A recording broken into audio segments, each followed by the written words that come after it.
Don't forget to click like, subscribe to my channel, and hit the bell notification to be updated on my videos. Here it is!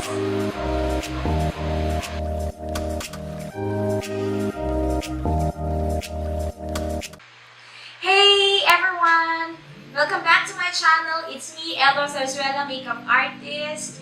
And today I'm going to show you my part 2 series of creating a basic makeup application for beginners. So this part 2, it's all about creating this perfect canvas, how to apply basic foundation and concealing techniques. So by the way, before I'm going to proceed with the steps, I would like to dedicate this video to Miss Divine Salgo. Divine, hi Divine. I know that you're also planning to be a makeup artist, and if you want to know some basic applications, so I'm here to help you, and that's why also I'm doing this video for you. And I'm also going to shout out, I'm also part of the group sa Facebook. It's Usapang Mami Makeup Tutorial and Skincare Routine tayo dito. So, I joined this group and I've seen so many beautiful women who are struggling how to apply their basic foundation. So, basic foundation. There are so many types of foundation. For me, since I'm a professional makeup artist, I'm using palettes, I'm using wax base. You could also use cream base. You could also use liquid or stick type. Sa mga newbie or new beginner in makeup, the easiest way to apply or to use a foundation is liquid foundation. Liquid foundation that you see in makeup stores, in department stores that are in bottle form. That is liquid foundation. However, be very careful.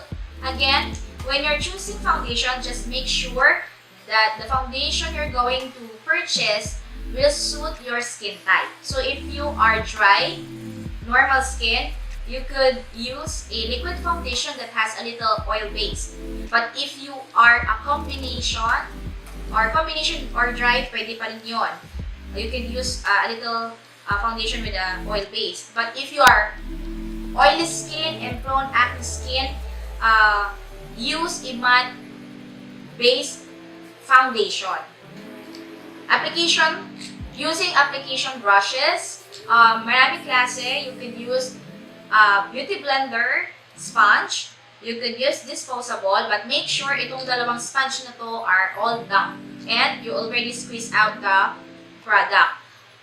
The cons of using sponges, it absorbs your product lang. So, kaya nga po, it's best to make your sponge a little damp. So, hindi niya i-absorb lahat ng foundation mo. Especially if you're using the liquid foundation, right? For cream type or even liquid, you can use this buffing brush. It's a synthetic brush. Buffing brush kasi it helps to push your foundation sa skin. Buffing brush. Buff like this one or in circular motions. You could use also stippling brush. Stippling brush, synthetic din siya. It has white tip. And then, pag sinabing stippling brush, of course, the application is you put a little amount of foundation, then you stipple.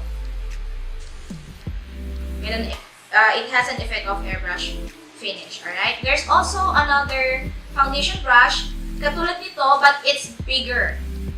This one it's for small areas eh. But it has a bigger size or shape for the whole face. Number one, if you're going to purchase your foundation sa mall, make sure that you're not wearing any makeup, alright? And then if you're going to match the shade ng foundation mo sa skin, you have to test it here, this area jawline, a little down to the neck, so jaw area mo dito. So, testing the foundation product, you just need a little sample of color. Say for example, this one, I'm using this palette. So, sample. Test ko dito. Then, I'll get this one. And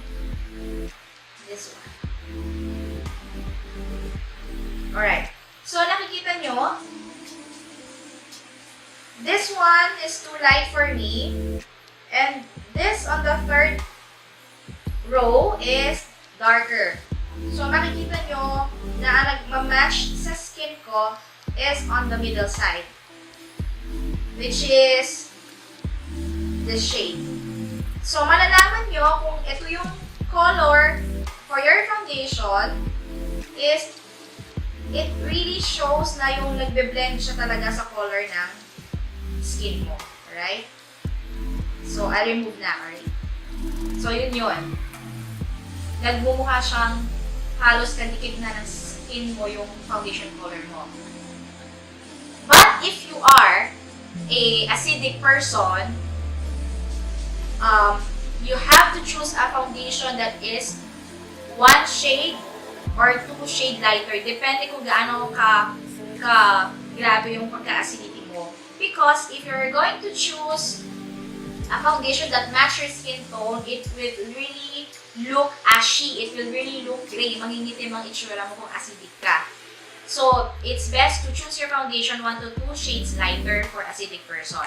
Kasi when we apply foundation, when we apply all the makeup, it has a tendency talaga na mag-oxidize talaga yung makeup natin. As the time goes by sa full day natin na naka-makeup tayo, mag-oxidize talaga siya. So, applying a liquid foundation or cream foundation, you start at the center of your face.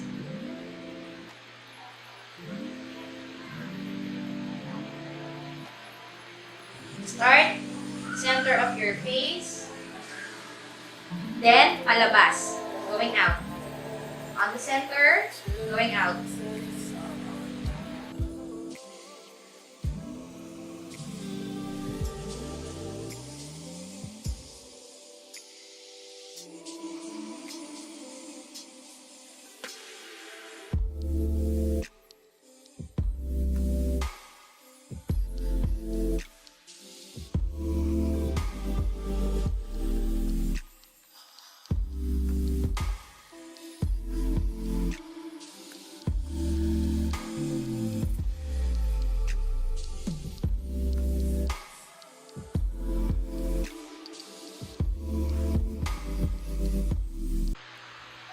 Well, sa camera, parang I'm not wearing nothing, no?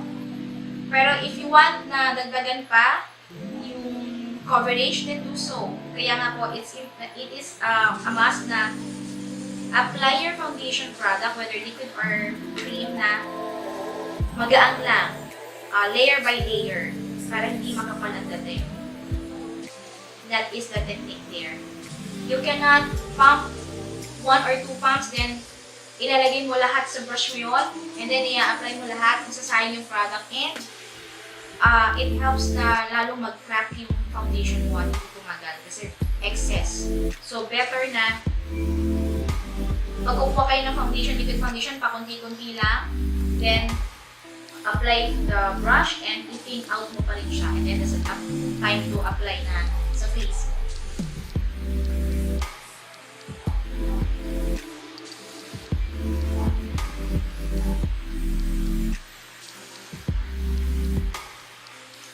Hindi po ako gano'n naglalagay ng foundation dito sa under eye because I'm going to apply concealer pa. Kung masyadong marami ang layer ng foundation sa under eye, tendency it will crease.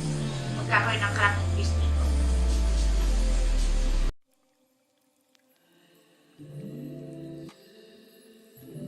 You are morena like me and you have an under eye circle or darkness here around the nose, use a orange corrector. I have one from LA Pro. Kung medyo you have a lighter skin tone, then use a peach shade corrector. No, kung medyo mapuputi, use a peach shade corrector. Apply it on the under eye, sides of the nose, and the corners of your mouth. So for me, I'm going to use this one, orange.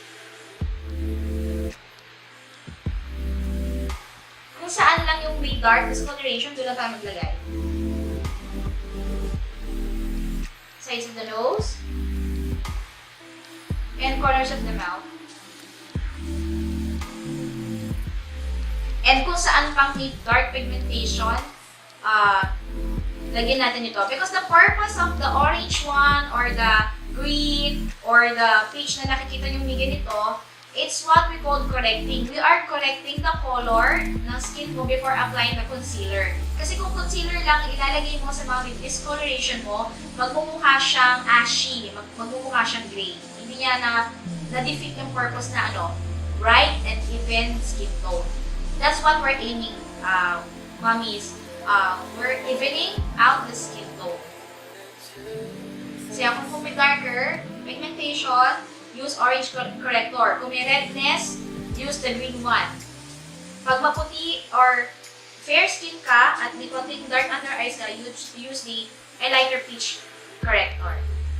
And that's the time na yung pinagamitan mo ng foundation brush, just tap it, cover it.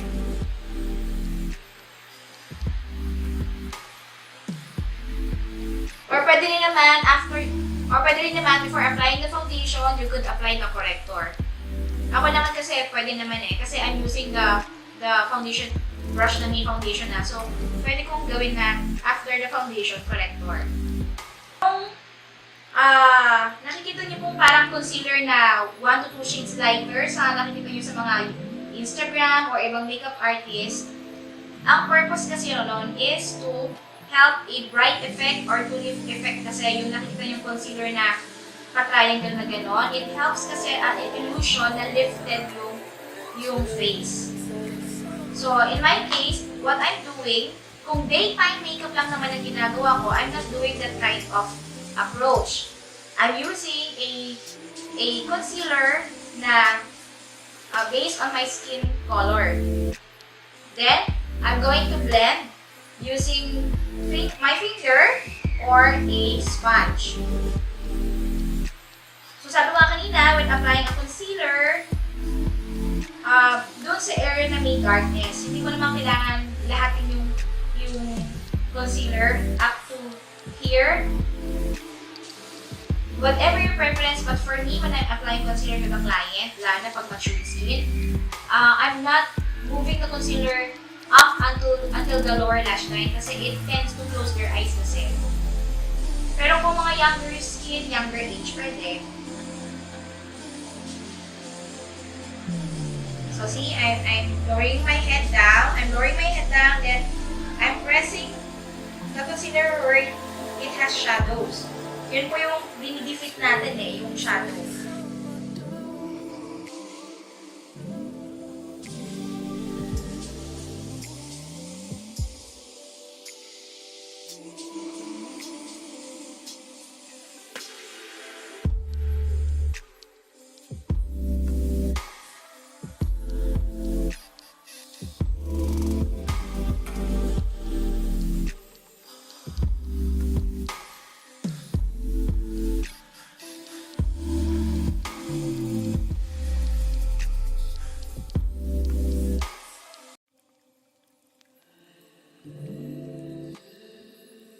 Going to show you yung nakikita nyo sa YouTube.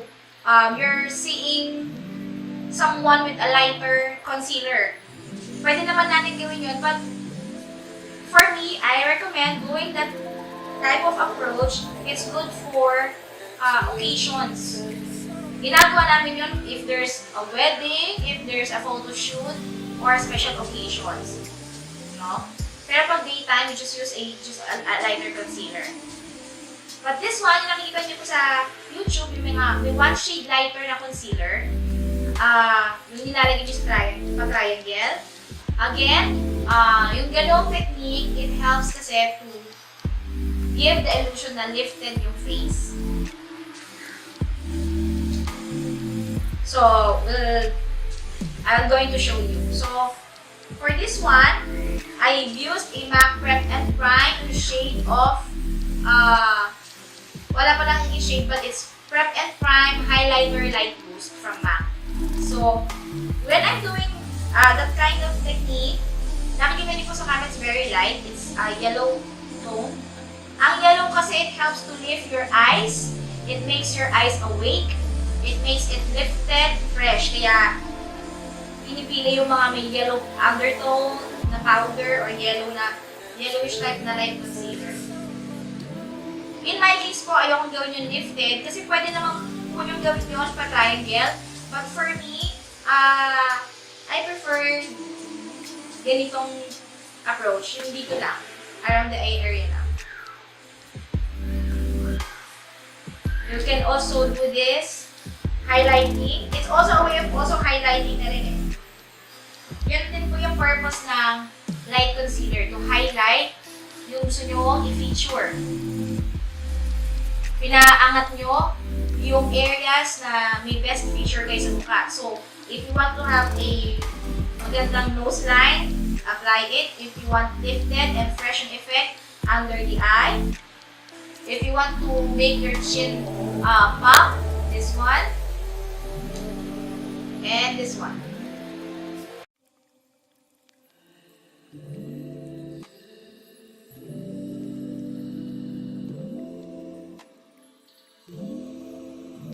That's the effect of having a lighter yellowish type of concealer, or for me, I'm using the Frankie MAC. It keeps your eyes awake, and kung triangle, if you're going to make it as a triangle shape, it will make your face slimmer. It has a lifting effect. Hey gorgeous, thank you for watching my video. Hope you learned something from me, and please don't forget to give it a thumbs up, subscribe to my channel, and don't forget to click the bell notification so that you will be updated on my new video uploads. Thank you so much for watching, and hope to see you on my next video. Thank you guys, I appreciate it so much. Thank you for the love. God bless you.